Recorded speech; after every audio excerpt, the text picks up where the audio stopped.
Hello everyone and welcome back to the second episode of Bi-Weekly with Binance TH, where we check the pulse of crypto market and unpacked the macro trends and shaping investor sentiments here. I am Prim from Prim Invest and I'm really excited to be here.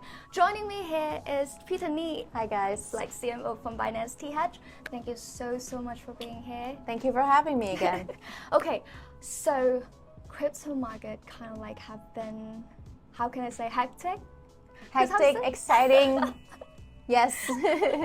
We're going up. Yes.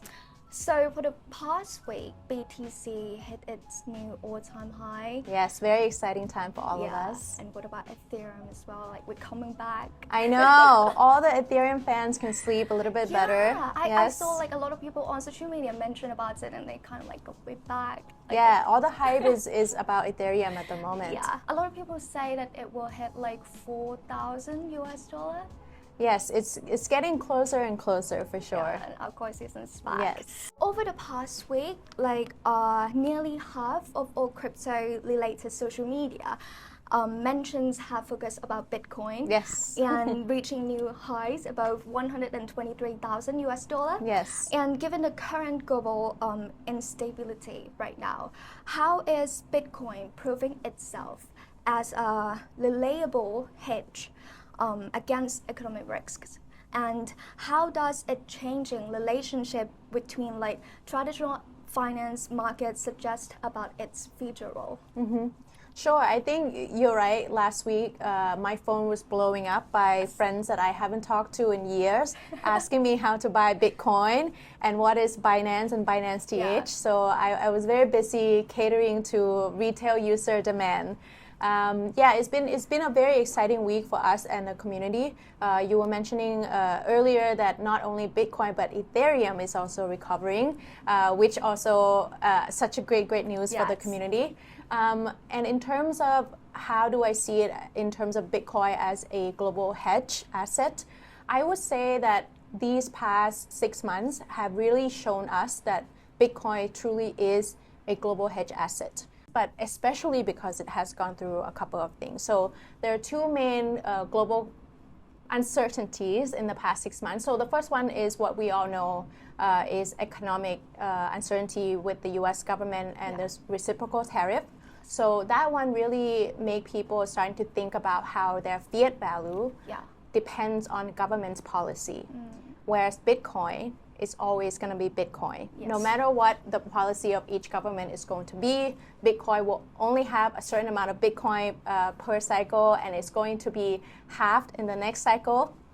So I think this really shown the resilience of Bitcoin against all the uncertainties that are being introduced in terms of political climates and also economic uncertainty as a result of the governments using economic policy as a political tool. Yeah. The second uncertainty is also geopolitical conflict in the Middle East.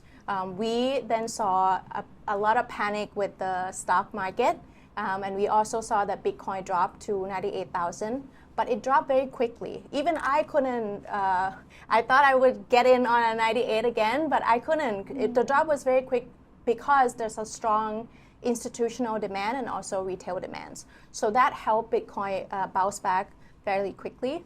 And all of this that you see, if you take a step back now that we are halfway into 2025, if you take a look between the beginning of 2025 until now, you'll see that Bitcoin has 13% return. Yeah. Probably the highest return of any huge. asset. Exactly. And now Bitcoin, despite having gone through a lot of tests, has come out the other end, I think, quite victorious. So the position of itself as being the hedge against global uncertainty actually has been cemented because of the two economic uncertainties that happen. Yeah. Okay, so as we are talking about Bitcoin, like it hit new to an all-time high and the range of prices that hit. And so while Bitcoin remains in the spotlight, we're starting to see like a renewed surge of interest in altcoins. Altcoin season is back. Yes. A lot of people are saying that. Like I saw a lot of people like hyping about it. Like, altcoin season is back, even for Ethereum as well. Yes. Yeah. So What do you think are the main factors driving this shift in capital, and specifically how can like layer 1 and layer 2 networks create like a long-term value in such a competitive and fast changing space like this? Yeah, so typically altcoin season happens when Bitcoin dominance hits an all-time high, then decreases, and also Ethereum price also has correlation with the altcoin season, which we have all have seen this past couple of weeks. But I would say that this time the trajectory toward the altcoin season comes with a twist, because this time investors who are part of altcoin season or who is driving this altcoin season comes from institutional investors as well as retail. Whereas before this, we didn't have a lot of institutional players as we do in the, let's say, Q4 of 2024 until now. So it's truly an exciting time for us. And in terms of how would layer 1 or layer 2 protocols would stay relevant and also ensuring that they have liquidity and good performance in the upcoming season, I would say that for layer 1, all the main layer 1 protocols are proving themselves to be here to stay. Yeah. Like Ethereum has launched, I think in April, a security upgrade, which significantly improved the foundation, and also you can see that there are a lot of institutional players coming in using Ethereum as like one of their project. So I think that really bolster investors' confidence and also people outside of Web3 confidence that actually this Ethereum thing has use after all, right? Like this blockchain technology actually have real world usage.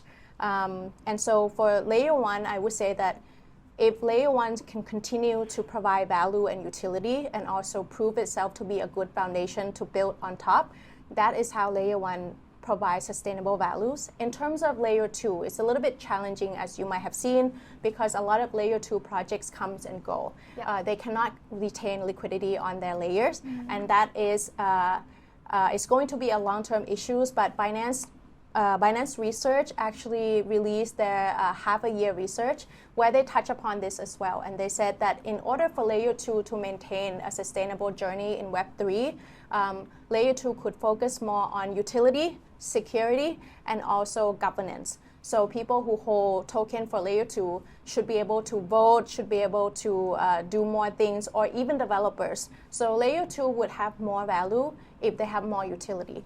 They have more utility if they can offer builders a lot more tools to build on their layer. So I think that is the very good point from Binance Research. Yeah. Oh my goodness, that is such a good insight. Very exciting time for us.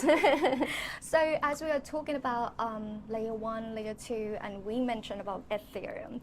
So yes. We have seen that a significant increase in institutional interest for Ethereum as well. So a lot of people are hyping about it, that I have said on social media. And what does this suggest about Ethereum's unique strength and like compared to other platform?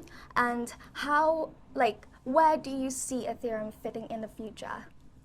Oh, I think this narrative of Ethereum is something that I, as a investor, also very excited about.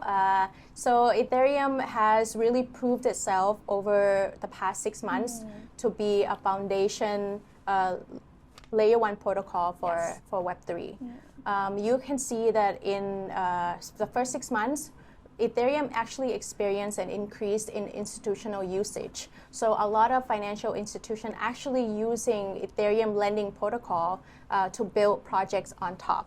So to answer your question, I think Ethereum has a very bright future. Actually, BlackRock themselves also have a project, a tokenized project on Ethereum. And right now, their project is worth 1.5 billion already. So a very promising side. And unlike Bitcoin, where Bitcoin is valued because of the ability to hold value and to resist governmental uncertainties, Ethereum value lies in its utility. So you can actually build something on top of the chain, and then it has the capacity to sustain institutional usage, not just retail. So that is a really strong core of Ethereum, and so the future is bright. For Ethereum. Yes, and all who hold Ethereum as well. You hold it? A lot? Yes, yes. Oh my goodness, same. I think if you're in crypto for a while, everyone should have one. Yeah, it's kind of like late on a trend if you didn't have Ethereum. Yeah, exactly. But nevertheless, this is not a financial advice. Always. Do your own research. Yeah. So, as we talking about Bitcoin, Ethereum's like altcoin season is back, and what about US? So the US SEC is now looking at positive, like a possible innovation, exemption to help support like tokenization. We have seen like a trend about the tokenization to tokenize like traditional asset from traditional finance. So how important could this be for speeding up the growth of real world assets? And how do you see like this real world assets helping to connect traditional finance with DeFi in the coming years? Sure. I think innovation exemption is a very great tool whenever you want to bolster a certain economy or sector of economy, because this will allow people to feel more incentivized to build in the industry, in the sector. So the innovation exemption would really catapult the innovation in this realm, especially RWA. We have seen a surge in RWA in the past, 6 months. It has been a talk since 2024. I remember I was in Blockchain Week, and people were talking about it becoming a big thing in 2025 when we have seen that surge. I also mentioned earlier about BlackRock having a tokenized project or RWA tokenized project on Ethereum, and it's now worth 1.5 billion. So with the innovation exemption, it would really send this to the next level. And Binance Research actually came up with an observation that I would like to just share with all of you, where they said that if innovation exemption is coming into effect, what would happen is threefold. The first one is that there will be regulatory clarity, so people who would like to come into the space would know the framework in which they can play. When you know the framework and it's certain, it only allows and invites more people to join. And the second fold is that when we have more projects like this, consumers like us have more choices and have more access to different tokenized projects. And then the third one is more like an infinite loop where you have more liquidity in the project, you have more growth, and then it feeds back into more incentive for people to build even better projects. Yeah, so innovation exemption equals great, in short. So that is a question for the RWA. So we will taking a step back here to look at the broader picture of how the things has been going on. So with Bitcoin hitting the all-time high and investor sentiment turning positive here, where do you think we are in the current crypto market cycle, and what indicators are you watching as we move into the next phase? Sure. I wish I could have a crystal ball and tell you what is going to happen next. My goodness, we will get rich. Exactly, it would make life so much better, but I don't. But what I can do is that according to the research, usually when you have institutional player coming into the sector more, it usually already in mid or late cycle already. And when you look at Bitcoin dominance, as of now, it's 22nd of July, we record this. Bitcoin dominance this morning, as I checked, has gone down from 65% to 60%. So when there's a sign like that of Bitcoin dominance hitting the ceiling and then contracted, you can tell that that's when usually, historically, when the amount of liquidity would flow into what we call altcoins, because investors are now looking for new investment opportunities with perhaps a quicker gain and a better yield, and that's when the inflows will go into altcoin, and that would be the beginning of what we call it the alt season. However, during transition like this, Binance Research also cautions that you have to look at macro events that would really impact investor sentiments. So yes, do your own research. The sentiment is positive, the trajectory is positive, but then you will have to keep an eye out on world events and the movement in the market as well to determine what your next investment would be. Yeah, so always do your own research. Exactly.